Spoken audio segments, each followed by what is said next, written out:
नमस्कार, स्वागत है आप सभी का डीडी न्यूज पर। आप देख रहे हैं मिड डे प्राइम। मैं हूं ऋतु वर्मा। अगले 1 घंटे में हम बात करेंगे देश भर की बड़ी खबरों की। बताएंगे कि दुनिया भर में कौन कौन सी खबरों पर है सबकी नजर, क्या चल रहा है खेल और अर्थ जगत में, और कुछ झलकियां फिल्म कला संस्कृति के क्षेत्र से। लेकिन सबसे पहले अभी तक की बड़ी खबरें। मोदी सरकार के 11 साल पूरे होने पर देश भर में आज केंद्रीय मंत्री और बीजेपी शासित राज्यों के मुख्यमंत्री कर रहे हैं प्रेस कॉन्फ्रेंस। गुजरात, उत्तर प्रदेश और हरियाणा के मुख्यमंत्रियों ने गिनाई विभिन्न उपलब्धियां।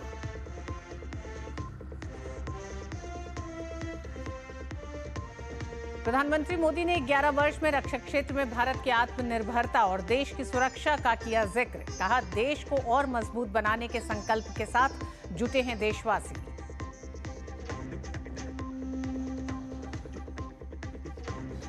दिल्ली पुलिस का अवैध बांग्लादेश के खिलाफ ताबड़तोड़ एक्शन जारी। 66 बांग्लादेशी नागरिक गिरफ्तार। खुफिया सूचनाओं पर आधारित विशेष अभियान के तहत की गई बड़ी कार्रवाई।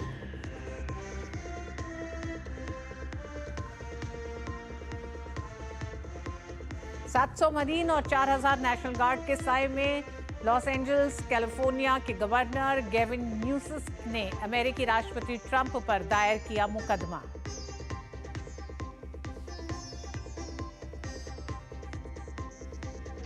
और चिलचिलाती गर्मी से जनजीवन प्रभावित। देश के उत्तर पश्चिमी भागों में अगले 4 से 5 दिन तक लू चलने का अनुमान। पंजाब, हरियाणा, दिल्ली, उत्तर प्रदेश और राजस्थान के पूर्वी हिस्सों में ऑरेंज अलर्ट।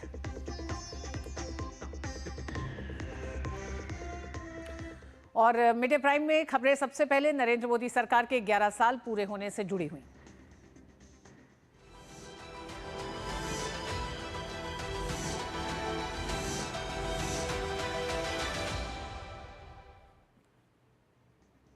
केंद्र में मोदी सरकार के 11 साल पूरे हो गए हैं। इस पूरे कार्यकाल में सरकार ने किस तरह से अंत्योदय तक पहुंचने के लिए तमाम योजनाएं लागू की और कैसे सरकार ने हर क्षेत्र में देश को आगे बढ़ाया है, इस तरह की हर उपलब्धियों को बताने और सरकार के कामकाज का पूरा लेखा जोखा बताने के लिए सरकार की ओर से प्रेस कॉन्फ्रेंस की जा रही है। एनडीए सरकार के केंद्रीय मंत्री और बीजेपी शासित राज्यों के मुख्यमंत्री और उप मुख्यमंत्री प्रेस कॉन्फ्रेंस कर पिछले 11 वर्षों में देश की तरक्की का ब्यौरा दे रहे हैं। सेवा, सुशासन, गरीब कल्याण के ये 11 साल में किस तरह से तमाम जन कल्याणकारी योजनाओं के जरिए देश में इन योजनाओं को जन जन तक पहुंचाने का, अंत्योदय तक पहुंचाने का कार्य किया गया है, उस पर तमाम इस प्रेस कॉन्फ्रेंस में बीजेपी शासित राज्यों के मुख्यमंत्री और केंद्रीय मंत्री इसका ब्यौरा दे रहे हैं। मोदी सरकार के 11 साल पूरे होने पर कई राज्यों में मुख्यमंत्री प्रेस कॉन्फ्रेंस को संबोधित कर रहे हैं। योगी ने लखनऊ में प्रेस कॉन्फ्रेंस की और मोदी सरकार द्वारा किए गए फैसलों और नीतियों का उल्लेख किया। उत्तर प्रदेश के मुख्यमंत्री योगी आदित्यनाथ ने कहा कि हर मोर्चे पर मोदी सरकार ने नई पहचान बनाई है। योगी आदित्यनाथ ने कहा कि प्रधानमंत्री मोदी के नेतृत्व में भारत को भ्रष्टाचार और तुष्टीकरण जैसी राजनीति से मुक्ति मिली है। अब देश के सामने 25 साल की पूरी योजना तैयार है। वहीं हरियाणा के मुख्यमंत्री नायब सिंह सैनी ने मोदी सरकार के 11 साल पूरे होने पर कहा कि पिछले 11 साल में भारत की अर्थव्यवस्था दुनिया की चौथी सबसे बड़ी अर्थव्यवस्था बनी है। तो वहीं पंचकुला में प्रेस वार्ता के दौरान हरियाणा सीएम ने कहा कि 2014 में अर्थव्यवस्था हिचकोले खा रही थी और पीएम मोदी के नेतृत्व में हम दुनिया की सबसे चौथी बड़ी अर्थव्यवस्था बने। वहीं गोवा के मुख्यमंत्री प्रमोद सावंत ने मोदी सरकार के 11 साल पूरे होने पर उनके महत्वपूर्ण कार्यों का उल्लेख किया। गुजरात के मुख्यमंत्री भूपेंद्र पटेल ने मोदी सरकार के 11 साल पूरे होने पर कहा कि गुजरात में महिला सशक्तिकरण की दिशा में काम हुआ है। अपने स्क्रीन पे आप चारों राज्यों के मुख्यमंत्रियों को देख रहे हैं। गांधीनगर में उन्होंने कहा अपनी प्रेस वार्ता में कि गुजरात में 4.5 लाख महिला लखपति दीदी बनी हैं इन 11 वर्षों में। और सरकार की उपलब्धियों पर विस्तार से। भारत श्रेष्ठ भारत की परिकल्पना को साकार करने वाली एक ऐसा नेतृत्व हमें मिला है, इस देश को मिला है, जिन्होंने पूरे भारत को विश्वास का प्रतीक बना करके भारत को विकसित भारत और आत्मनिर्भर भारत कि एक सुदृढ़ नींव का निर्माण करते हुए अगले 25 वर्ष की एक व्यापक कार्य योजना पूरे भारतवासियों के सामने भी प्रस्तुत कर दी है। वर्ष 2014 में माननीय प्रधानमंत्री नरेंद्र मोदी जी के देश के प्रधान सेवक के रूप में जब उन्होंने पदभार संभाला था, उस समय हमारी अर्थव्यवस्था पूरी दुनिया में ये 11वें स्थान के ऊपर थी। आदरणीय मोदी जी ने इन 11 वर्षों में भारत की आर्थिक स्थिति को दुनिया में 4थे स्थान पर ला करके खड़ा कर दिया है। ये भी हम सब के लिए बड़ी गर्व की बात है। और किस तरह से बड़े बदलाव देखे गए हैं। देश के सबसे बड़े सूबे उत्तर प्रदेश से की राजधानी लखनऊ से हमारे साथ जुड़ गए हैं विकास सिंह, और दिल्ली से शैलेंद्र जुड़ेंगे हमारे साथ। लेकिन विकास, सबसे पहले आपका रुख कर रहे हैं। योगी आदित्यनाथ ने 11 साल के तमाम उन उपलब्धियों को गिनाया है, लेकिन अगर 5 बड़ी उपलब्धियां हम राज्य के हिसाब से पूछे कि केंद्र शासित माफ करिएगा केंद्र और राज्य में बीजेपी की सरकार के साथ किस तरह से वो 5 बड़ी उपलब्धियां हैं जिन्हें योगी आदित्यनाथ ने राज्य और देश के सामने रखा। बिल्कुल रितु, आज मुख्यमंत्री योगी आदित्यनाथ ने उन तमाम उपलब्धियों के बारे में बताया जिसने प्रदेश में बदलाव लाया, लोगों के जीवन में बदलाव लाया। यह पहली बार हुआ था कि सरकारी योजनाओं का लाभ आम आदमी तक पहुंचा। ये एक सबसे बड़ी बात थी उत्तर प्रदेश में। अब आम लोग चाहे कोई सी भी योजना हो उन तक पहुंचती है। और दूसरी सबसे बड़ी बात थी उत्तर प्रदेश में कि खासतौर से किसानों की बात, अन्नदाता की बात, जिस तरीके उनको सशक्त करने के लिए किसान सम्मान निधि उनके खाते में पहुंची, प्रधानमंत्री फसल बीमे की राशि उनके पास सीधे जाती है, बिना भ्रष्टाचार के जाती है। एक समय ऐसा था कि आवास लेने के लिए लोग दर दर भटकते थे और किसी चिन्हित या किसी खास लोगों को ही आवास दिया जाता था। लेकिन अब पीएम आवास योजना के तहत हर ग्रामीण को, हर गरीब परिवार को उसका लाभ मिल रहा है। ये एक बहुत बड़ा बदलाव है। दूसरी तरफ महिला सशक्तिकरण को लेकर तमाम सारे जो कदम उठाए गए हैं वो एक व्यापक बदलाव लाए हैं उत्तर प्रदेश में। खासतौर से स्वयं सहायता समूह के जरिए हो या अन्य योजनाओं के जरिए हो, महिलाओं का सशक्तिकरण उत्तर प्रदेश में बहुत बड़ी मात्रा में हुआ है। और खासतौर से हमने देखा था कि महिलाएं खुलकर सबसे ज्यादा मुखर होती हैं कि भारतीय जनता पार्टी की तरफ से जो पिछले एक दशक में 11 साल में जो काम किए गए हैं उनकी समृद्धि के लिए वो एक बड़ी बात है। उनको अपनी एक पहचान दिलाई गई, चाहे वो घरौनी के माध्यम से महिलाओं का नाम हो या तमाम सारी योजनाओं का नाम हो, महिलाओं को सशक्त किया गया, ये सबसे बड़ी बात है। वहीं उत्तर प्रदेश में डबल इंजन की सरकार ने आर्थिक मामलों में बड़े काम किए हैं, चाहे रोड हाईवे हो, एक्सप्रेस वे हो, एयरपोर्ट हो या 1 डिस्ट्रिक्ट 1 मेडिकल कॉलेज हो।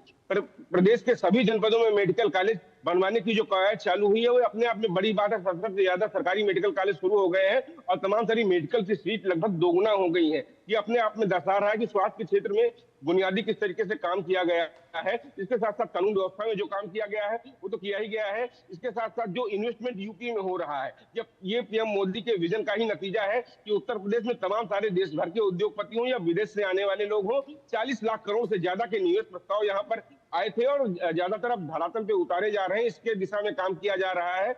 और सबसे बड़ी बात होती है कि आम लोगों की पहुंच तक योजनाएं पहुंचाई जा रही हैं।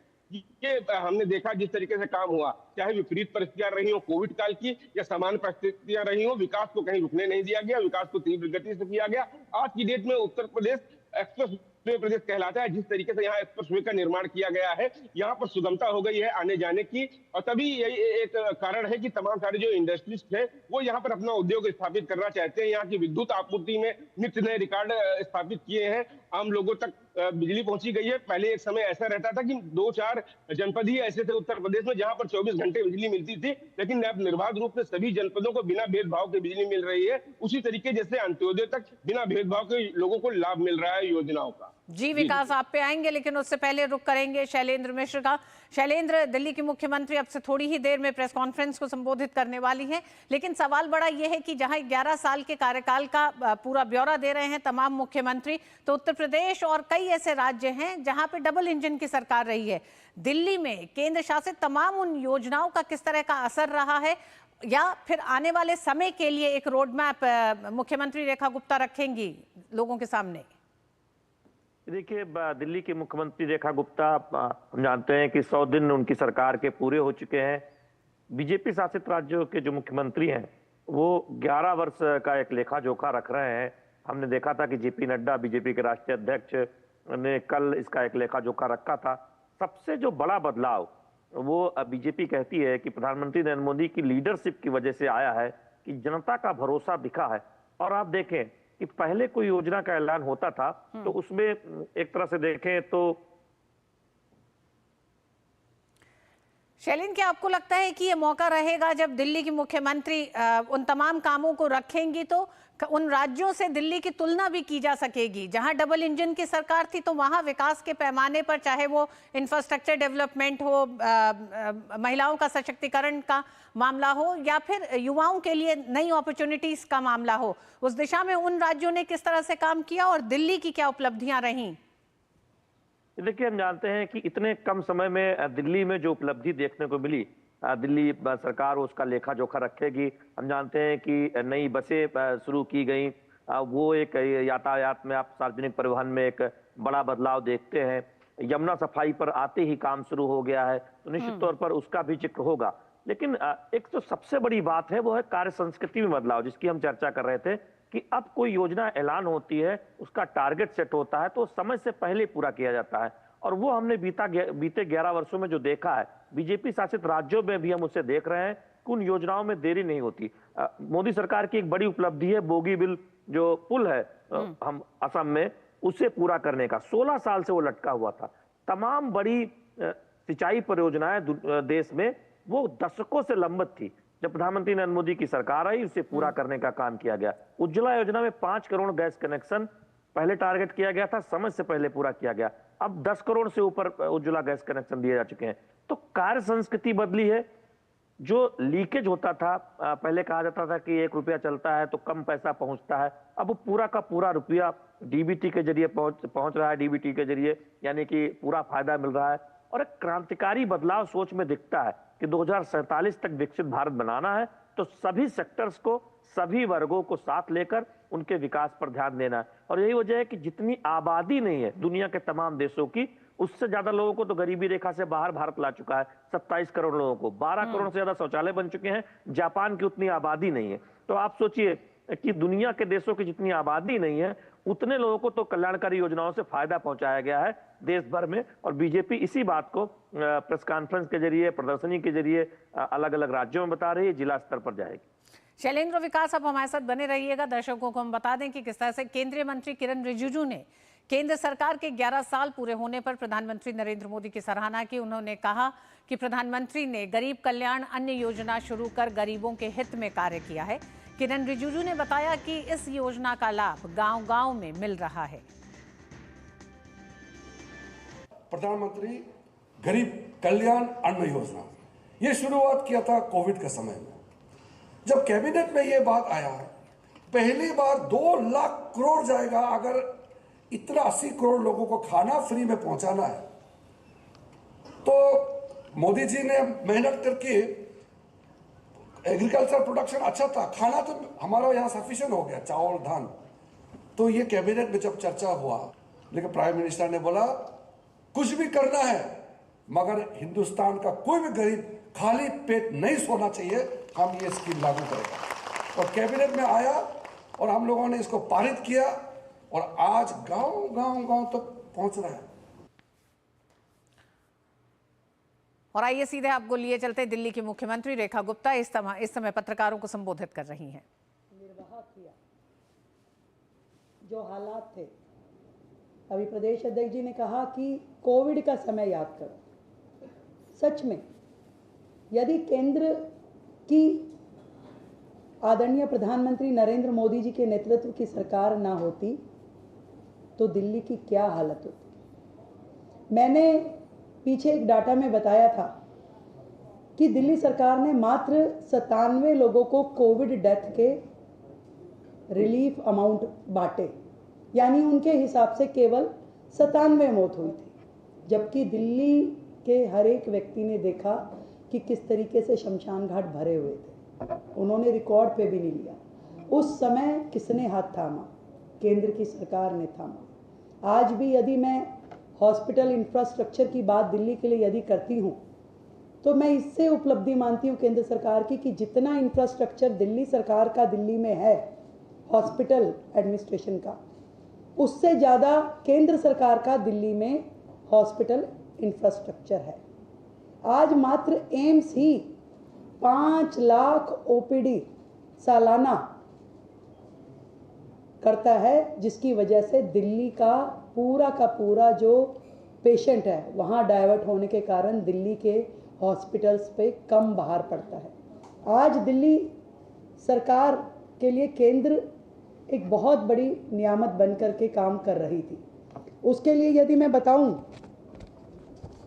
कि कैसे 1.25 लाख करोड़ रुपए की सड़क परियोजनाओं की सौगात केंद्र ने दिल्ली को दी, जिसमें से पहले फेज में 35,000 करोड़ के काम करवाए गए, दूसरे फेज में लगभग 64,000 करोड़ के काम जो पूरे होने की स्थिति में है और 24,000 करोड़ के काम जो आगामी योजनाओं के हैं, जो डीपीआर जिनका तैयार हो चुका है। इनमें वो सभी सड़कों की चर्चा मैं जरूर करना चाहूँगी जो शिव मूर्ति से नैंसल मंडेला रोड, जो लगभग 7 किलोमीटर लंबी अंडरग्राउंड टनल का निर्माण है, आईएनए से एयरपोर्ट तक का एलिवेटेड रोड है जो आगे जाके फरीदाबाद और गुड़गांव को जोड़ेगा, और इसी तरीके से कटरा व अमृतसर को जोड़ने वाला हाईवे, या यूईआर सेकंड और यूईआर की जो एक्सटेंशन है अलीपुर से ट्रॉनिका सिटी जो कि दिल्ली देहरादून मार्ग को जोड़ेगा। ये सभी दिल्ली की लाइफलाइन बन के उभरे हैं, जो कि ना केवल दिल्ली का कंजेशन ख़त्म करने में, उसे कम करने में सहयोगी हैं, बल्कि दिल्ली को एक मोबिलिटी प्रदान करते हैं। और उसी तरीके से बात करना चाहूँगी मेट्रो इंफ्रास्ट्रक्चर की, जिसमें पूरा का पूरा योगदान यदि मैं मानूँ तो केंद्र सरकार का है कि आज दिल्ली में सरपट जो मेट्रो दौड़ रही है, जो रेल इंफ्रास्ट्रक्चर दिल्ली का क्रिएट हुआ है, यदि आप सोच के देखिए ये नहीं होती तो एक कैसे दिल्ली चल पाती। एक के बाद एक फेज़ केंद्र सरकार लेकर के आई, जिसमें पिछली सरकारों ने अपने शेयर का 1 रुपया भी दिया नहीं और पूरा का पूरा शेयर केंद्र ने अपने नाम से उन कामों को आगे बढ़ाया। इसी श्रृंखला में तो आप देख रहे थे दिल्ली की मुख्यमंत्री रेखा गुप्ता बता रही थी 11 साल में किस तरह से केंद्र की तमाम योजनाओं का एक बड़ा असर दिल्ली वासियों के लिए दिल्ली पर दिखाई दिया, जिसमें उन्होंने स्वास्थ्य सुविधाओं की बात की। साथ ही उन्होंने बताया कि रोड परिवहन, सड़क परिवहन की दिशा में भी किस तरह से केंद्र की तमाम योजनाओं ने दिल्ली के भीतर के कंजेशन को कम किया है और बाहरी कनेक्टिविटी को भी बढ़ाया है। उधर भाजपा नेता अनुराग ठाकुर ने मोदी सरकार के 11 साल पूरे होने पर चंडीगढ़ में प्रेस वार्ता की। उन्होंने कहा कि पहले की कांग्रेस सरकारों ने सिर्फ गरीबी हटाओ का नारा दिया, लेकिन प्रधानमंत्री नरेंद्र मोदी ने 25 करोड़ गरीबों को गरीबी रेखा से बाहर निकालने का काम किया। इंदिरा जी से लेके सोनिया जी तक, राजीव जी से राहुल जी तक, ये परिवार और पार्टी गरीबी हटाओ के नारे लगाती रही, गरीबी नहीं मिटा पाई। लेकिन गरीब माँ के बेटे नरेंद्र मोदी जी ने, जिन्होंने गरीबी देखी है, उन्होंने 25 करोड़ गरीबों को गरीबी रेखा से बाहर निकालने का कार्य पिछले 11 सालों में किया। 60 करोड़ लोगों को 5 लाख रुपए का इलाज आयुष्मान भारत योजना में मुफ्त में मिलना हो, और दुनिया की सबसे बड़ी ये स्वास्थ्य योजना है आयुष्मान भारत, और अब तो 70 साल से ज़्यादा वालों को भी 5 लाख का इलाज मुफ्त में है। यहाँ तक कि 81 करोड़ गरीब और ज़रूरतमंदों को मुफ्त अनाज दे रही है, तो मोदी सरकार दे रही है। मोदी सरकार के 11 साल पूरे होने पर देश भर में कई आयोजन हो रहे हैं। बीजेपी कार्यालयों को खास तौर पर सजाया जा रहा है। गुजरात के गांधीनगर में बीजेपी कार्यालय में बहुत सुंदर रंगोली बनाई गई।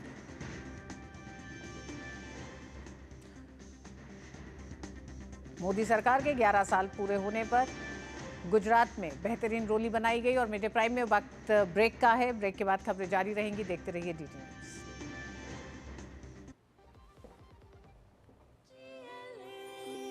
जो लक्ष्य चुना था समझ आने लगा है। जीएलए यूनिवर्सिटी, उच्च लक्ष्य की निश्चित प्राप्ति। वाह यार, क्या सही हुआ। मेरा भी मन करता है कुछ करने का। मन करता है तो करो, घर की चीजों से टाइम ही नहीं मिलता और हूँ सिर्फ 10वीं पास। आप LIC की बीमा सखी योजना के साथ जुड़ सकती हो। मैं LIC एजेंट बन सकती हूँ? पूरी ट्रेनिंग भी मिलेगी, मंथली स्टाइपेंड भी मिलेगा। स्टाइपेंड भी?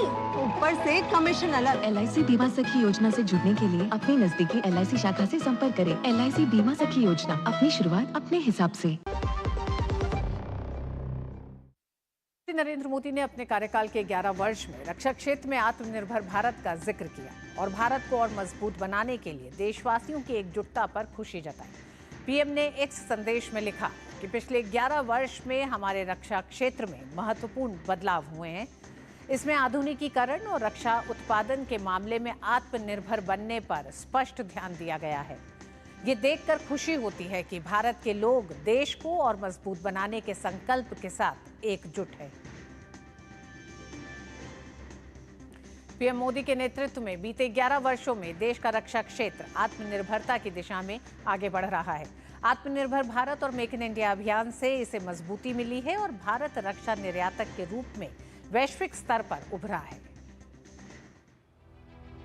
$4 ट्रिलियन की अर्थव्यवस्था और 6.8 लाख करोड़ रुपए के रक्षा बजट के साथ भारत का आगे बढ़ते जाना तय है। भारत का रक्षा निर्यात 334% बढ़कर 90 देशों में पहुंच रहा है, जबकि कूटनीति ने भारत की वैश्विक भूमिका को फिर से परिभाषित किया है। ये एक नए भारत की कहानी है, साहसी, आत्मनिर्भर और दुनिया भर में सम्मान से देखे जाने वाला भारत। प्रधानमंत्री मोदी के नेतृत्व में हुई रक्षा क्रांति ने भारत को एक आत्मनिर्भर सैन्य शक्ति बना दिया है। 2014 की मेक इन इंडिया पहल ने आयात पर निर्भरता को कम किया, जिससे स्वदेशी उत्पादन को बढ़ावा मिला। रक्षा में प्रत्यक्ष विदेशी निवेश 74% तक बढ़ गया, जिससे ग्लोबल एक्सपर्टीज भारत आई। 5000 से अधिक कंपनियां अब रक्षा नवाचार को बढ़ावा दे रही हैं, जिनका निर्यात 90 देशों में फैला हुआ है। बीते 7 मई को लॉन्च किए गए ऑपरेशन सिंदूर ने भारत की सैन्य सटीकता को प्रदर्शित किया। 22 अप्रैल को पहलगाम में हुए आतंकी हमले में मारे गए 26 निर्दोष नागरिकों की मौत का जवाब देते हुए भारत ने पाकिस्तान और POK में 9 आतंकी ठिकानों पर हमला किया और 100 से अधिक आतंकवादियों को मार गिराया। स्कैल्प मिसाइलों, ब्रह्मोस क्रूज मिसाइलों और स्वदेशी ड्रोन से लैस राफेल जेट विमानों ने विभिन्न ठिकानों को नष्ट कर दिया, जबकि आकाश तीर वायु रक्षा प्रणाली ने ड्रोन और मिसाइलों समेत पाकिस्तानी हमलों को विफल कर दिया।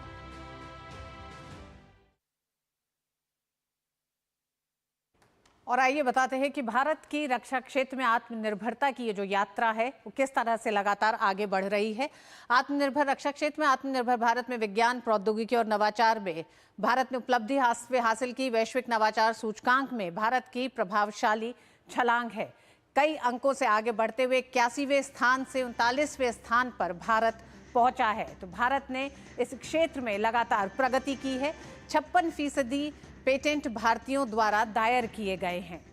तो इस क्षेत्र में न सिर्फ आत्मनिर्भर भारत की तरफ भारत लगातार बढ़ रहा है, बल्कि कई एक तरह से विश्व में ऐसे पेटेंट भी किए हैं जो भारत के साथ ही हैं।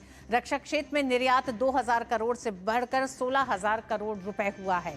ये एक बड़ा कीर्तिमान है। अनुसंधान और विकास पर बजट की आवंटन 2 गुने से भी अधिक किया गया है। इस क्षेत्र में लगातार कई नीतियों में भी परिवर्तन किया गया। अंतरिक्ष क्षेत्र का बजट लगभग 3 गुना बढ़ाया गया है, जिसका एक बड़ा असर देखा जा रहा है। रक्षा मंत्रालय में 2025 को सुधारों का वर्ष के रूप में मनाने का निर्णय लिया गया। तो इस क्षेत्र में कई ऐसे बड़े सुधार भी किए गए हैं। भारत के रक्षा क्षेत्र में 2014 से उल्लेखनीय परिवर्तन हुए हैं और इन परिवर्तनों का ही ये नतीजा है कि देश का रक्षा बजट 2024-25 में 6,21,940 करोड़ था। 2013-14 में ये 2,53,346 करोड़ था। विज्ञान, प्रौद्योगिकी और नवाचार में लगातार काम किया जा रहा है इस क्षेत्र को बेहतर बनाने के लिए। और रक्षा क्षेत्र में 11 साल में प्रधानमंत्री मोदी के नेतृत्व में कई ऐसे काम किए गए। आत्मनिर्भर भारत और मेक इन इंडिया अभियान से एक बड़ी मजबूती मिली है। वहीं भारत रक्षा निर्यातक के रूप में वैश्विक स्तर पर उभरा है। भारत लगातार रक्षा उपकरणों पर काम कर रहा है, जिसमें कई देशों को इस समय निर्यात भी कर रहा है। ब्रह्मोस मिसाइल, उन्नत पनडुब्बियों जैसी स्वदेशी तकनीक से मजबूती मिली है भारत को और उसका एक बड़ा उदाहरण ऑपरेशन सिंदूर देखा गया। भारत का स्वदेशी रक्षा उत्पादन 11 साल में 174% बढ़ा है। 2014 से स्वदेशी रक्षा उत्पादन 46,429 करोड़ रुपए का था, जिसमें एक बड़ी वृद्धि देखी गई है। 2025 में स्वदेशी रक्षा उत्पादन 1,27,434 करोड़ रुपए तक पहुंचा है। तो ये एक बड़ी उछाल है। वहीं भारत दुनिया का 5वां सबसे बड़ा रक्षा उपकरण निर्यातक बना है। तो ये यात्रा 11 वर्षों की रही है। तमाम वो बड़े सुधार किए गए हैं, जिसका बड़ा नतीजा है 100 से ज्यादा देशों में रक्षा उपकरण का निर्यात इस समय भारत कर रहा है। तो भारत रक्षा निर्यातक के रूप में उभरा है। 11 सालों में भारत ने अपनी रक्षा क्षमताओं में क्रांतिकारी बदलाव किए गए हैं और उन बदलावों का ही एक बड़ा असर दिखाई दिया है। रक्षा गलियारों में 50,083 करोड़ रुपए का निवेश किया गया है। डिफेंस एक्सपोर्ट हाल के सालों में 21,000 करोड़ रुपए से अधिक का हुआ है। तो ये आप एक यात्रा देख रहे हैं। रक्षा क्षेत्र में आत्मनिर्भर भारत ने कई ऐसे बड़े एक तरह से कीर्तिमान स्थापित किए हैं, जिसका एक बड़ा असर दिखाई देता है कि भारत रक्षा क्षेत्र में किस तरह से आत्मनिर्भरता की ओर लगातार बढ़ रहा है। और इस खबर पर हमारे साथ जुड़े हमारे साथी विशाल बेरिस्तो। विशाल, 11 साल का सफर जहां तमाम क्षेत्रों में हम देख रहे हैं कि एक तरह से बड़ा परिवर्तन है, लेकिन रक्षा क्षेत्र में एक ऐसा परिवर्तन है जिसे इस समय विश्व भी रिकॉग्नाइज कर रहा है, यानी कि विश्व को भी दिखाई दे रहा है कि भारत ने रक्षा क्षेत्र में कई कीर्तिमान स्थापित किए हैं। तो बिल्कुल ठीक कहा आपने। और जब हम बात करते हैं रक्षा उत्पादन की, तो देखिए 174% की जो छलांग है वो अपने आप में क्वांटम जंप है पिछले एक दशक की अगर हम बात करें तो। और आपने बताया दर्शकों को किस तरह से भारत अब 90 कंट्रीज़ में एक्सपोर्ट कर रहा है डिफेंस इक्विपमेंट्स और प्रोडक्ट्स, और हम आयात करते थे पहले और अब हम 90 देशों को एक्सपोर्ट कर रहे हैं। और इसका सबसे बड़ा जो उदाहरण है किस तरह से प्राइम मिनिस्टर के नेतृत्व में हमने सेल्फ रिलायंस पर जोर दिया और किस तरह से भारत रक्षा क्षेत्र में आत्मनिर्भर बन रहा है, उसका सबसे बड़ा उदाहरण है ऑपरेशन सिंदूर। और ऑपरेशन सिंदूर के अंदर हमें बार बार ये कहानी अपने लोगों को, अपने बच्चों को, आने वाली जनरेशन्स को सुनानी चाहिए किस तरह से भारत ने अपने अकेले दम पर, जबकि पाकिस्तान के साथ चीन खड़ा था, पाकिस्तान के साथ तुर्की था, हमने अपने बल पर दुश्मन को कैसा करारा जवाब दिया, उसके आगे आने वाली पुश्तें भी याद रखेंगी। और जब हम बात करते हैं, मैं कुछ एग्जाम्पल्स आपके सामने रखना चाहूँगा ताकि दर्शकों को भी समझ में आए।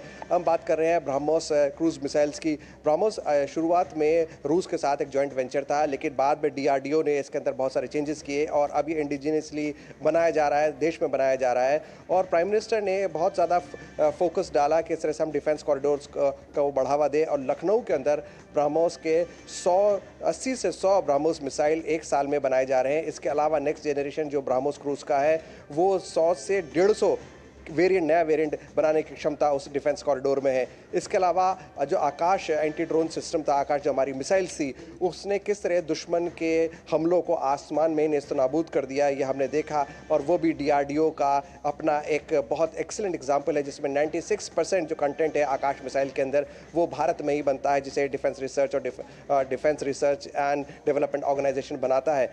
और इसके साथ ही जो हमारा D4 एंटी ड्रोन सिस्टम है उसकी तो बात ही क्या कहने। हमारा जो D4 एंटी ड्रोन सिस्टम है उसमें सॉफ्ट अटैक और हार्ड अटैक, सॉफ्ट किलिंग और hard killing. Soft killing jam कर देता है उसके फ्रीक्वेंसी को दुश्मन के, अगर ड्रोन से वो अटैक करता है तो, और हार्ड किलिंग के ज़रिए हम लेज़र मिसाइल के ज़रिए हमला करते हैं। हमने देखा किस तरह से पाकिस्तान ने तुर्की के ड्रोन्स को हमारे इलाके में भेजा, कश्मीर में और अलग अलग इलाकों के अंदर भेजा, लेकिन उनको कितने क्लिनिकल प्रिसिशन के साथ मार गिराया गया। और ब्रह्मोस और आकाश ने भी अपना जलवा दिखाया। ये कुछ एग्जाम्पल है जो पूरी दुनिया के सामने है और ये बताता है कि जब हमारे पास एक ऐसा लीडर है, क्लियर लीडरशिप है, जो डिसाइसिव लीडरशिप है, उसका असर हमारी फ़ौजों के मोराल को भी बढ़ाता है और उनके हौसलों को भी पूरी तरह से मुस्तैद रखता है।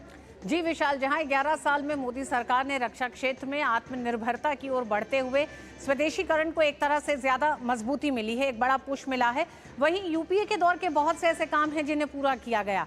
तो लक्ष्य बड़े थे, ऐसा नहीं था कि सिर्फ 11 साल में मोदी सरकार ने अपनी योजनाओं पे ही काम किया है, लेकिन उन अधूरे कामों को भी पूरा किया।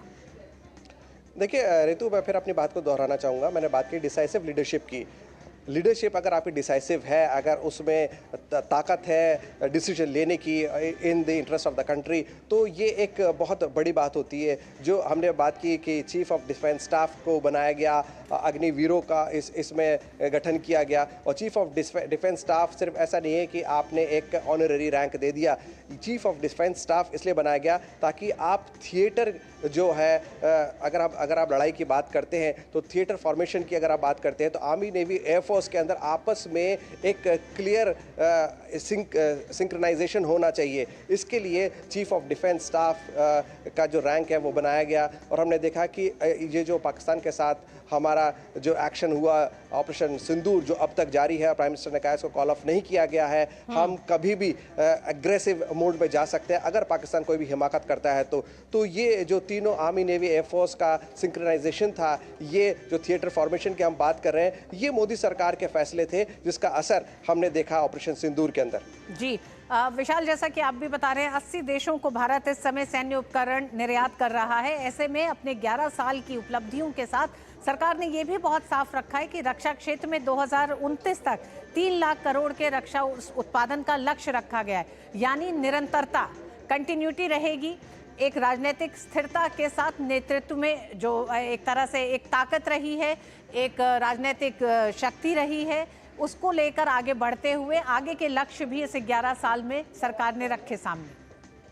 हाँ बिल्कुल ठीक है ऋतु, आज हम 90 कंट्रीज़ को एक्सपोर्ट कर रहे हैं। और मैं आपको ये भी बता दूं कि जो डिसीजन लिया है प्राइम मिनिस्टर ने, वो ऐसा नहीं था कि रैंडमली डिसीजन ले लिए उन्होंने जिसको ज़मीन पर अमली जामा नहीं पहनाया जा सकता। प्राइवेट सेक्टर का इंक्लूजन इसमें एक बहुत बड़ी उपलब्धि है। और हमने देखा किस तरह से जो प्राइवेट सेक्टर है वो मिसाइल सिस्टम के अंदर, एंटी ड्रोन सिस्टम के अंदर आर्मी, नेवी, एयरफोर्स के लिए काम कर रहा है, और उसमें स्टार्टअप्स का एक बहुत बड़ा योगदान है। इसीलिए जब हम बात करते हैं प्राइवेट सेक्टर की, MSMEs की, तो ये सारी चीज़ें मिलकर एक पुख्ता एक सिस्टम बनाती है। और ना सिर्फ इससे एम्प्लॉयमेंट जनरेशन होता है, ना सिर्फ हम फॉरेन करेंसी बचा रहे हैं, बल्कि फॉरेन करेंसी कमा भी रहे हैं जब हम एक्सपोर्ट करते हैं दूसरे देशों को। उसके साथ साथ भी हम अपने देश में अपने रक्षा उत्पादों के साथ जो हमारे देश में बने हैं MSMEs और स्टार्टअप्स के मदद से, उसको हम मजबूत कर रहे हैं। और हम अपनी इकोनॉमी के साथ साथ अपनी डिफेंस को भी पूरी तरह से पुख्ता कर रहे हैं, पूरी तरह से मुस्तैद बना रहे हैं उसको।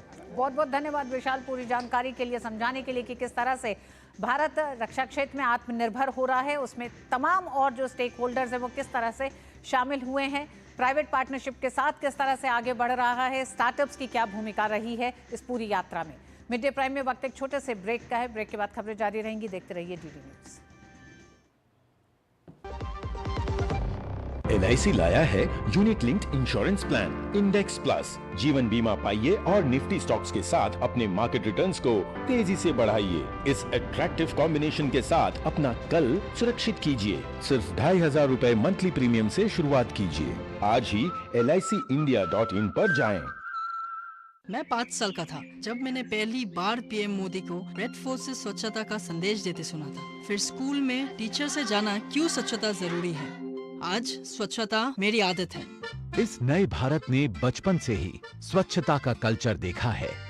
यही अमृत पीढ़ी बनाएगी विकसित भारत। और दिल्ली NCR समेत समूचे उत्तर भारत में भीषण गर्मी पड़ रही है, जिससे राहत मिलती फिलहाल नजर नहीं आ रही है। मौसम विभाग के अनुसार अगले 4 दिनों तक उत्तर पश्चिम भारत में लू की स्थिति रहने की संभावना है। दिल्ली NCR में आज भी तापमान 45 डिग्री सेल्सियस से ऊपर जाने की संभावना है, जिससे अलग अलग जगहों पर लू की स्थिति पैदा होगी। मौसम विभाग ने इस क्षेत्र के लिए येलो अलर्ट जारी किया है। पश्चिमी राजस्थान में भीषण लू की स्थिति बन रही है और रात के तापमान में भी वृद्धि को देखते हुए रेड अलर्ट जारी किया गया है। पूर्वी राजस्थान में लू और गर्म रात दोनों की स्थिति बनी हुई है, इसलिए ऑरेंज अलर्ट लागू है। इसी तरह पंजाब, हरियाणा और उत्तर प्रदेश में भी ऑरेंज अलर्ट जारी किया गया है। दिल्ली के लिए मौसम को देखते हुए येलो अलर्ट जारी किया गया है। हीट वेव का अलर्ट है। वहीं पश्चिमी राजस्थान में भीषण लू की स्थिति बनी रहेगी। तो देश के उत्तरी हिस्सों में लू का प्रकोप लगातार जारी है। राजस्थान में रात के तापमान में वृद्धि की संभावना जताई गई है। मौसम विभाग का कहना है कि अगले 48 घंटे उत्तरी क्षेत्रों के तमाम इन राज्यों में लू की स्थिति बनी रहेगी। पूर्वी राजस्थान में ऑरेंज अलर्ट लागू किया गया है। जम्मू कश्मीर में बढ़ते तापमान के कारण अगले 3 दिनों के लिए येलो अलर्ट जारी किया गया है। उत्तरी मध्य प्रदेश में भी लू की स्थिति के लिए येलो अलर्ट जारी किया गया है।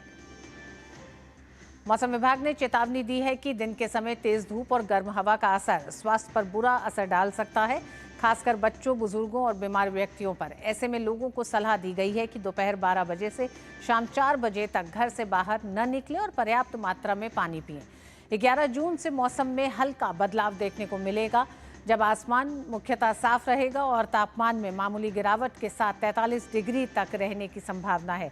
हालांकि उमस बढ़ने से गर्मी की तीव्रता कम नहीं होगी। हीट वेव की आशंका का मद्देनजर अपने बचाव के लिए आपको कुछ बातों का विशेष ध्यान रखने की जरूरत है। दिन के समय तेज धूप और गर्म हवा का असर स्वास्थ्य पर बुरा असर डाल सकता है।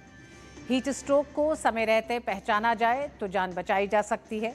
अगर लू लगने के लक्षण आपको दिखाई दे तो ऐसी स्थिति में आपको क्या करना चाहिए, आइए बताते हैं। हीट वेव से बचने के उपाय हैं। हल्के रंग के और ढीले कपड़े पहने, सिर को टोपी या गमछे से ढकें। खासकर जब आप बाहर निकलें तो अपने सिर को ढक कर निकलें। छाता और धूप के चश्मे का इस्तेमाल ज़रूर करें। ये तमाम वो एहतियात हैं जो आपको हीट वेव से बचाएंगी जब आप बाहर निकलें। नींबू पानी, नारियल पानी, छाछ पीते रहें। तरल पदार्थ लगातार लेते रहें, वो आपको हीट वेव से बचाने का काम करेगा। पर्याप्त मात्रा में पानी पिएं।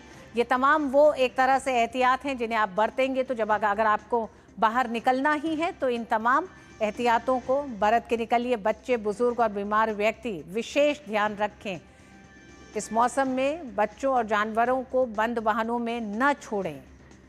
ये कुछ ऐसे एहतियात हैं जो इस मौसम के हैं जिसमें लू के लक्षण पर ज़्यादा ध्यान देने की ज़रूरत है। शरीर का तापमान 40 डिग्री या उससे अधिक होना, ये लू के लक्षण हैं। त्वचा का लाल या सूखा होना, अगर इस तरह के लक्षण आपको अपने शरीर पर दिखाई दे रहे हैं तो आप सतर्क हो जाएं। चक्कर आना, सिर दर्द, उल्टी आना, ये तमाम वो लक्षण हैं जो ये संकेत करते हैं कि व्यक्ति को लू लग गई है। अधिक थकान लगना, इन तमाम लक्षणों के होने से आप तुरंत अपने डॉक्टर को संपर्क करें। पसीना ना आना भी लू के लक्षणों में से एक लक्षण है,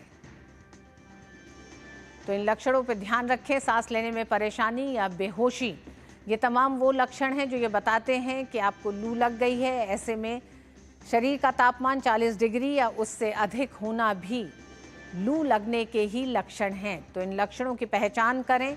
अगर इस तरह के लक्षण होते हैं तो आप सीधे अपने डॉक्टर को संपर्क करें। अगर डॉक्टर को संपर्क नहीं करते हैं तो ऐसी स्थिति में क्या कर सकते हैं? व्यक्ति को तुरंत किसी छाए वाली जगह पर ले जाएं। शरीर को गीले कपड़े से पोंछें। अगर आपको लगता है कि आपके साथी को लू लग गई है, ये लक्षण है, तो आप ये तमाम उपाय कर सकते हैं। ठंडा पानी दें। लू लगने की स्थिति में इन उपायों पर ध्यान देने की ज़रूरत है। हालत गंभीर हो तो तुरंत एम्बुलेंस या डॉक्टर से संपर्क करें। व्यक्ति को तुरंत छांव में ले जाएं। और अर्निशा हमारे साथ जुड़े हैं। राजस्थान में प्रचंड गर्मी के हाल बेहाल हो रही है। अर्निशा हमारे साथ जुड़ गई हैं। अर्निशा, सबसे पहले तो यही जानना चाहेंगे, मौसम विभाग ने भी कई तरह के अलर्ट जारी किए हैं, किस तरह से एहतियात बरती जा रही है और अपडेट क्या है इस समय? मैं आपको बता दूं कि पिछले हफ्ते पश्चिमी विक्षोभ के असर से कुछ बारिश और आंधी आ गई थी, जिससे तापमान में कुछ कमी आई थी, परंतु पिछले 2 दिन से फिर से राजस्थान में भीषण गर्मी का दौर शुरू हो गया है। अगर मैं पूरे राजस्थान की बात करूं तो तापमान 43 से 44 डिग्री तक पहुंच गया है अधिकतम, पर सबसे ज़्यादा जो गर्मी है वो श्री गंगानगर के जिले में बताई जा रही है। वहाँ पे तापमान हो गया है 47 डिग्री अधिकतम और रेड अलर्ट जारी किया गया है श्री गंगानगर और उसी के पास में हनुमानगढ़ जिले में। मैं आपको बता दूं कि श्री गंगानगर, जैसे कि हमें पता है, एक धान का कटोरा उसे कहा जाता है। वहाँ पे ज़्यादातर लोग खेती बाड़ी से जुड़े हुए हैं, तो ऐसे में लोग जब इतनी गर्मी पड़ती है तो अपने व्यवसायों में भी बदलाव करते हैं कि जैसे जो किसान खेत पे जा रहे थे करीबन 8-10 बजे, वो अब 5-6 बजे जाने लगे हैं। तो गर्मी से हर किसी को फ़र्क पड़ता है और वो वैसे वैसे अपनी जीवन शैली में भी बदलाव करते हैं। साथ ही मैं आपको बता दूं कि चिकित्सकों द्वारा भी एक एडवाइजरी जारी करी गई है कि किस तरह से, जैसे आपने भी बताया कि लू से किस तरह से बच सकते हैं, वही सब बातें चिकित्सकों ने बार बार लोगों से दोहराई है कि ढीले कपड़े पहने, हल्के रंग के कपड़े पहने, बाहर बहुत ज़रूरी हो तभी निकलें, नहीं तो नहीं निकलें, और बार बार पेय पदार्थों का सेवन करते रहें ताकि इस लू और गर्मी का वो चपेट में ना आए। जी अनिशा, ये भी जानना चाहेंगे कि राजस्थान में हालांकि ये मौसम वो है जब बच्चों की छुट्टी होती है, लेकिन मौसम विभाग ने जिस तरह के अलर्ट जारी करे हैं उसे ध्यान में रखते हुए प्रशासन किस तरह की तैयारी कर रहा है, क्योंकि बहुत से ऐसे लोग हैं जो बेघर हैं, उनके लिए क्या किया जा रहा है, प्रशासन किस तरह से इस मौसम के लिए तैयार दिखाई दे रहा है? जी, मैं आपको बता दूं कि जैसे कि ये सबको ही मालूम है कि राजस्थान में भीषण गर्मी पड़ती है, हर साल पड़ती है, तो गर्मी के मौसम शुरू होने से पहले ही प्रशासन अलर्ट मोड पे आ जाता है कि किस तरह से क्या क्या चीज़ें करी जाएं। तो आपको बता दूं, जो बेसहारा लोग होते हैं, जो बेघर लोग होते हैं, उनके लिए रेन बसेरे बनाए जाते हैं ताकि वो बाहर धूप में उन्हें ना रहना पड़े और वो शेड में आ जाएं। साथ ही जगह जगह जो ट्रैफिक लाइट होती हैं, जहाँ पे बाइक वाले आके, गाड़ी वाले आके रुकते हैं ट्रैफिक लाइट पे, रेड लाइट पे, सिग्नल्स पे, तो वहाँ पे भी शेड बनाए जाते हैं। और प्रशासन द्वारा ऐसे ही कई, आपको और साथ में बता दूं कि वाटर स्प्रिंकलिंग भी करी जा रही है नगर निगम द्वारा अलग अलग शहरों में। जैसे कि आज भी 11 जिलों में अलर्ट है, तो वहीं 11 जिलों में प्रशासन द्वारा वाटर स्प्रिंकलिंग करा जाता है ताकि वो पानी के बौछारों से लोगों को कुछ राहत मिले। और साथ ही जो जितने भी आप देखेंगे कि जितने भी पेड़ पौधे लगे हुए हैं सड़क किनारे और जितने भी हैं, उन सब में भी बार बार पानी डालना और लगातार उनकी देखभाल करना, क्योंकि जैसे हमें पता ही है कि जितना ज़्यादा पानी का छिड़काव होगा पेड़ पौधों में, जितनी ज़्यादा हरियाली होगी, उतना ही तापमान में थोड़ी सी हम कमी ला सकते हैं और गर्मी से बच भी सकते हैं। तो इसी तरीके से अलग अलग तरीके प्रशासन द्वारा अपनाए जाते हैं ताकि गर्मी का हम कम तो कर नहीं सकते, पर कैसे उससे अच्छे से लड़ सकते हैं ताकि हम हमारी पूरी तैयारी हो, ताकि हमारी जनता परेशान ना हो। बहुत बहुत धन्यवाद अनिशा पूरी जानकारी के लिए। और बात केंद्रीय वित्त और कॉरपोरेट मामलों की मंत्री निर्मला सीतारमण ने मुंबई में वित्तीय स्थिरता और विकास परिषद की 29वीं बैठक की अध्यक्षता की। बैठक में केंद्रीय वित्त राज्य मंत्री पंकज चौधरी भी उपस्थित थे। साथ ही एफएसडीसी की बैठक में आरबीआई गवर्नर, वित्त सचिव और आर्थिक मामलों के विभाग के सचिव शामिल हुए। इसके अलावा डीएफएस, सेबी और अन्य संस्थाओं के अधिकारी शामिल रहे।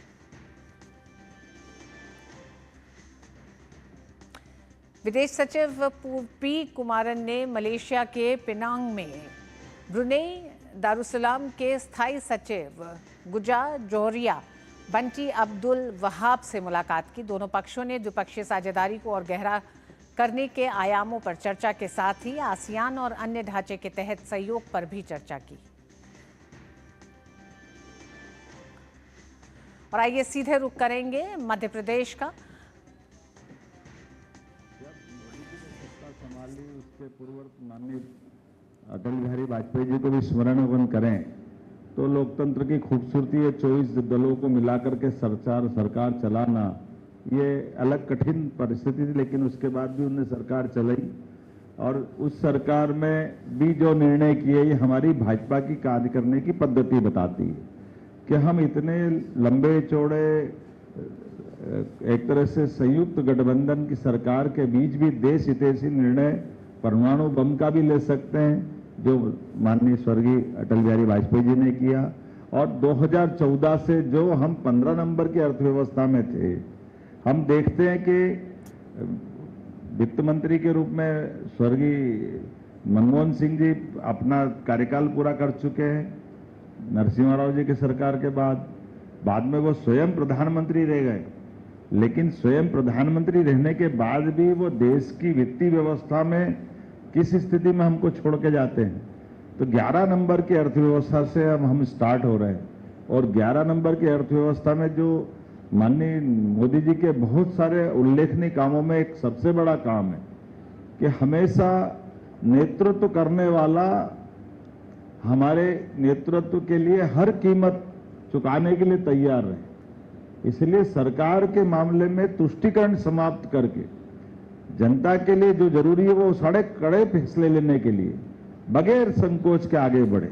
कितने प्रकार के फैसले उनने लिए, अब हम एक के बाद एक लाइन से देखें, अगर चाहे जीएसटी जीएसटी को लागू करने का मामला हो, टैक्स कलेक्शन से आर्थिक संपन्नता आएगी और ऐसे समय में जब लोकसभा विधानसभा में लोकसभा राज्यसभा में तो उतना बहुमत भी नहीं था उनका, लेकिन कैसे वो युक्ति बुद्धि से अपने विषय को लेकर जाना और सबको सहमत कर लेना, वाकई ये सोच के भी अटपटा लगता है कि जीएसटी से आर्थिक रूप से कितना पूरे देश का परिदृश्य बदला, कि सभी प्रकार के नवाचार के लिए देश आर्थिक रूप से संपन्न बनना चाहिए, इनोवेशन को बढ़ावा देने के लिए स्टार्टअप की और दूसरी प्रकार की बात करें तो लंबी चौड़ी बात आती है। लेकिन हम सब लाइन से देखें, जहां 40 साल पहले 370 के मामले को लेकर के राजीव गांधी जी की सरकार ने घुटने टेक दिए थे, मुस्लिम बहनों की जिंदगी भी अच्छी करना, बदलना है, और ऐसे में सुप्रीम कोर्ट ने निर्णय किया था। आप केवल 2 सुप्रीम कोर्ट के निर्णय से तुलना कर लें माननीय प्रधानमंत्री जी की, लोकतंत्र खूबसूरती और लोकतंत्र की ताकत क्या होती है। सुप्रीम कोर्ट तो फैसले करेगी, लेकिन फैसले को लागू करने का दम चाहिए। और जहां 3 तलाक के मामले में सुप्रीम कोर्ट ने निर्णय किया अपनी मध्य प्रदेश इंदौर की बेटी शाहबानो के मामले में, और उसके उलट राजीव गांधी जी की सरकार ने वो फैसला बदल दिया। आरिफ मोहम्मद साहब अभी गवर्नर है, उस बात के गवाह हैं, जिन्होंने अपनी बात जिस ढंग से रखने का प्रयास किया था, और जो उनके स्वयं के शब्दों में कभी आप सुनोगे तो बताएंगे अंदर की कहानी क्या है। लेकिन माननीय मोदी जी ने बीजेपी शासित राज्यों के मुख्यमंत्री लगातार 11 वर्षों के कार्यकाल पर उपलब्धियों को रख रहे हैं। उसी कड़ी में मध्य प्रदेश के मुख्यमंत्री मोहन यादव भी 11 साल के कार्यकालों की उपलब्धियों को देश के सामने रख रहे थे। बढ़ते हैं अगली खबर की तरफ। दिल्ली पुलिस का अवैध बांग्लादेशियों के खिलाफ ताबड़तोड़ एक्शन जारी है। इसी कड़ी में उत्तर पश्चिम जिला पुलिस की विदेशी शाखा ने एक बड़ी कामयाबी हासिल करते हुए दिल्ली में अवैध रूप से रह रहे 66 बांग्लादेशी नागरिकों को गिरफ्तार किया है। दिल्ली पुलिस के अनुसार ये अभियान उत्तर पश्चिम जिले में अवैध रूप से रह रहे विदेशी नागरिकों की पहचान और गिरफ्तारी के लिए चलाया गया था। इसके तहत 2 विशेष टीमें गठित की गईं। इस विशेष ऑपरेशन के दौरान 11 परिवारों के कुल 66 बांग्लादेशी नागरिकों को थाना भारत नगर और पुलिस चौकी NS मंडी थाना महेंद्र पार्क की सीमा में छापेमारी कर पकड़ा गया है।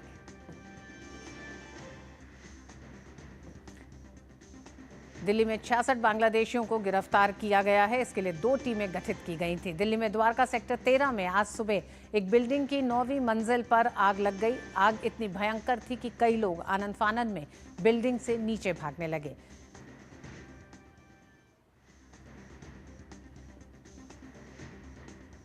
जिसके बाद उन्हें गंभीर हालत में अस्पताल में भर्ती कराया गया है। 3 लोग इस आग की चपेट में आए हैं।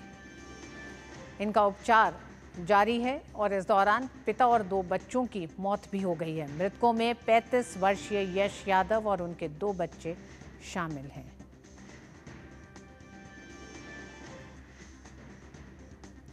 राजा रघुवंशी हत्याकांड मामले में सोनम रघुवंशी को मेघालय ले जाया जा रहा है। मेघालय पुलिस ने सोनम को 3 दिन की ट्रांजिट रिमांड पर लिया है। गाजीपुर से गिरफ्तार राजा रघुवंशी की पत्नी सोनम रघुवंशी को शिलोंग पुलिस 3 दिन यानी 72 घंटे की ट्रांजिट रिमांड पर लेकर निकल चुकी है। कुल 4 सदस्यीय टीम सोनम को लेकर गाजीपुर से पटना के रास्ते शिलोंग ले जा रही है।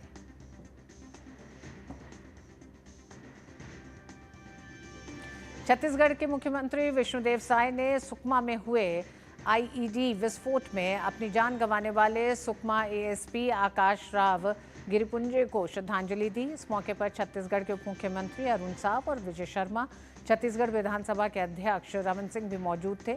शहीद अतिरिक्त पुलिस अधीक्षक आकाश गिरपुंजे 2023 बैच के राज्य पुलिस सेवा के अफसर थे। आकाश रायपुर के रहने वाले थे।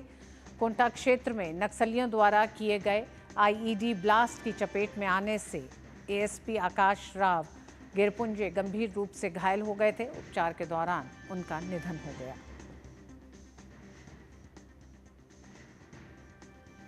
अमेरिकी सेना अस्थायी रूप से लॉस एंजल्स में लगभग 700 मरीन तैनात करेगी। राष्ट्रीय गार्ड के और सैनिकों के आने तक ये नियुक्ति की जा रही है। कैलिफोर्निया के गवर्नर गेविन न्यूसॉम ने कहा कि उन्हें ये जानकारी दी गई है कि ट्रंप 2000 सैनिक और तैनात करेंगे।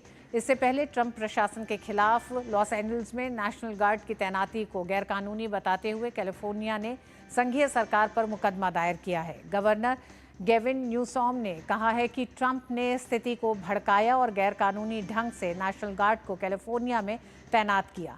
हमने उन पर मुकदमा दायर किया है।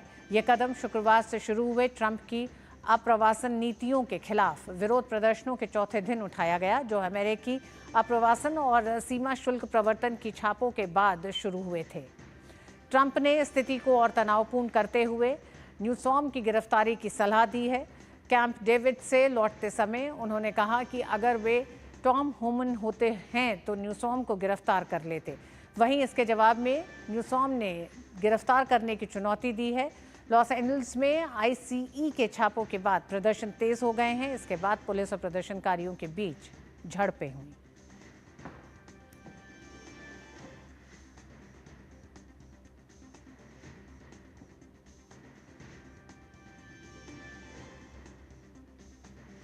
और मिड डे प्राइम में खेल की खबरों में भारतीय क्रिकेट टीम के पूर्व कप्तान महेंद्र सिंह धोनी को ICC हॉल ऑफ फेम में शामिल किया गया है।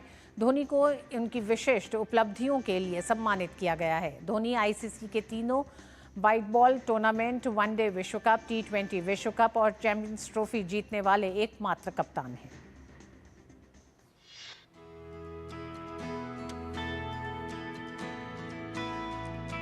ICC ने भारतीय क्रिकेट टीम के पूर्व कप्तान महेंद्र सिंह धोनी को ICC हॉल ऑफ फेम में शामिल किया है। महेंद्र सिंह धोनी का अंतर्राष्ट्रीय करियर विशिष्ट उपलब्धियों से परिपूर्ण रहा है। वे एकमात्र कप्तान हैं जिन्होंने ICC के तीनों व्हाइट बॉल टूर्नामेंट, वनडे विश्व कप, T20 विश्व कप और चैंपियंस ट्रॉफी जीते हैं। धोनी की कप्तानी में भारत ने 2007 में T20 क्रिकेट विश्व कप का पहला संस्करण जीता था। वहीं 2011 में उनकी कप्तानी में ही भारत ने वनडे विश्व कप जीता। इसके बाद 2013 में भारत ने महेंद्र सिंह धोनी की ही कप्तानी में चैंपियंस ट्रॉफी जीतने में कामयाबी पाई। टेस्ट क्रिकेट में भी धोनी पीछे नहीं रहे और उनकी कप्तानी में ही भारत ICC टेस्ट रैंकिंग्स में शीर्ष पर पहुंचा। इसके अलावा बल्लेबाज और विकेटकीपर के तौर पर भी महेंद्र सिंह धोनी का रिकॉर्ड शानदार है। धोनी के नाम कुल 17,266 अंतर्राष्ट्रीय रन और विकेट के पीछे 829 शिकार हैं। धोनी ने भारत के लिए कुल 90 टेस्ट खेले, जिसमें उन्होंने 4,876 रन बनाए हैं। इनमें 6 शतक और 33 अर्धशतक शामिल हैं। उनका सर्वोच्च स्कोर 224 रहा। वहीं उन्होंने 350 वनडे में 10,773 रन बनाए हैं। वनडे में उन्होंने 10 शतक और 73 अर्धशतक लगाए। वनडे में उनका सर्वोच्च स्कोर 183 नाबाद है। भारत के लिए उन्होंने 98 T20 मैच खेले और 1,617 रन बनाए, जिसमें 2 अर्धशतक शामिल हैं। कैप्टन कूल के नाम से मशहूर धोनी को तनावपूर्ण परिस्थितियों में भी संयम बनाए रखने और सटीक रणनीति बनाने के लिए जाना जाता है। वनडे और T20 में वे महान फिनिशर माने जाते हैं। अब ICC हॉल ऑफ फेम में शामिल कर क्रिकेट की विश्व संस्था ने धोनी को उनकी अप्रतिम उपलब्धियों के लिए सम्मानित किया है। धोनी ये सम्मान पाने वाले 11वें भारतीय क्रिकेटर हैं। Sports desk, DD news. Bharat A और इंग्लैंड लायंस के बीच खेला गया दूसरा औपचारिक टेस्ट ड्रॉ हो गया है। मैच के चौथे दिन भारत ने इंग्लैंड लायंस के सामने जीत के लिए 439 रन का लक्ष्य रखा। जवाब में दिन का खेल खत्म होने तक लायंस ने अपनी दूसरी पारी में 3 विकेट खोकर 32 रन बना लिए थे। इससे पहले भारत ए ने अपनी दूसरी पारी 7 विकेट पर 417 रन बनाकर घोषित की। दूसरी पारी में भारत की तरफ से तनुष कोटियन और अंशुल काम्बोज ने 8वें विकेट के लिए नाबाद 149 रन जोड़े। तनुष कोटियन 90 और अंशुल 51 रन बनाकर नाबाद रहे। वहीं लोकेश राहुल और कप्तान अभ्युंत ईश्वरन ने भी अर्धशतकीय पारी खेली। इससे पहले भारत ए ने पहली पारी में 348 रन बनाए थे, जिसके जवाब में इंग्लैंड लायंस ने पहली पारी में 327 रन बनाए थे।